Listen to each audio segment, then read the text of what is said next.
Do you know Sean Combs? Puff Daddy. Yeah. P. Diddy, whatever you call himself Yeah. these days. Yeah, go ahead. Yeah, he's part of what's called the Boulé.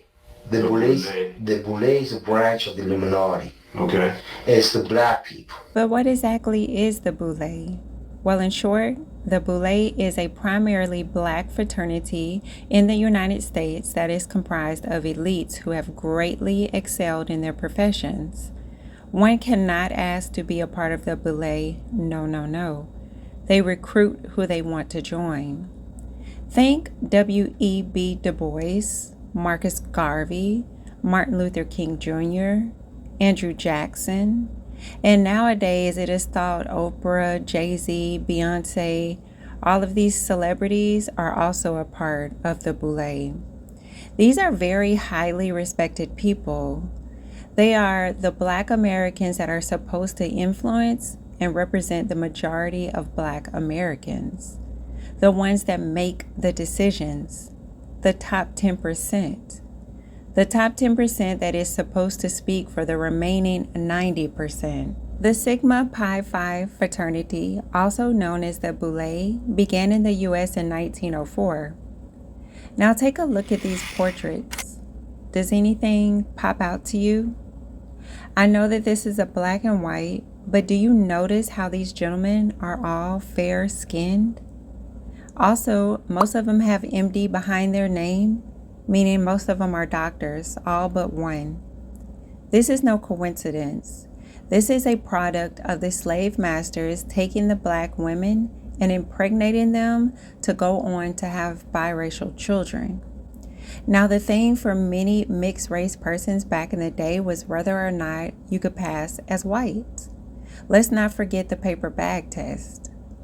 But those who could pass had a better chance of getting into prestigious schools. I will say that they did have to do the work, and they did have to study hard while they were in these schools to become doctors, but the opportunity was there for them. So this birthed the class of fair-skinned black professionals that were able to make good money and form social circles. With origins in ancient Greece, this Sigma Pi Phi fraternity was started by Henry McGee Minton. Minton was born on December 25th, 1870 in Columbia, South Carolina.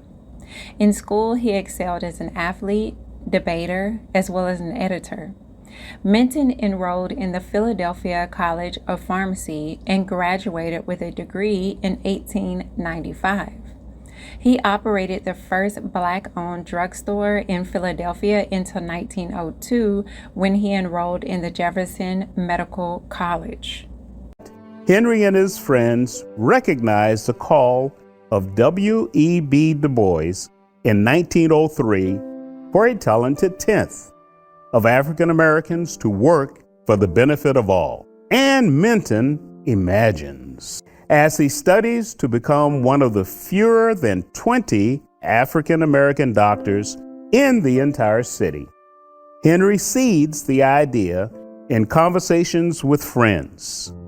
He calls them together at his home to organize the fraternity on May 15th, 1904. Now, who were these men?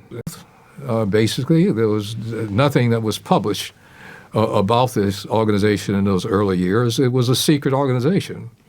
And it was only known by those individuals who were part of it. Men, or archons as they're called in Sigma Pi Phi, carefully grew. It was and still is the preeminent organization of African American men. It is the only graduate fraternity in the world. It is a fraternity in which men are invited into membership.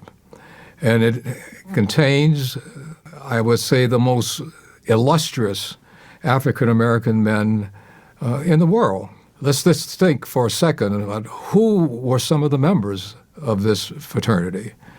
Well, of course, there was Martin Luther King Jr., there was W.E.B. Du Bois, there was Charles R. Drew, there was Percy L. Julian, there was Ralph J. Bunch, there was John Hope Franklin, there was William H. Hasty, It was Vernon E. Jordan. The list goes on. Nominations for new members are made by existing members, and candidates must undergo a thorough vetting process that includes background checks, interviews, and reference checks. Once a candidate is approved for membership, they must take part in a formal initiation ceremony that involves various rituals and traditions. The Boulé started publishing a journal in 1912 to communicate with its growing membership, now beginning to spread throughout the U.S. The Rose Library online has cataloged many of the publishings and made them public if you are interested in looking further into this. The Boulé Society persists until today. They make donations and do good things. However, allegations of elitism and exclusion have been a persistent issue for the Boulé Society. Some have accused the organization of perpetuating the very same systems of privilege and discrimination that it claims to fight against. Critics argue that the Boulé Society reinforces a hierarchical and elitist system that privileges the interests of a select group of Black professionals over the broader Black community. So what do you guys think of the Boulé? Do you think these are now the gatekeepers and the representatives that they have put in place? Not my cup of tea.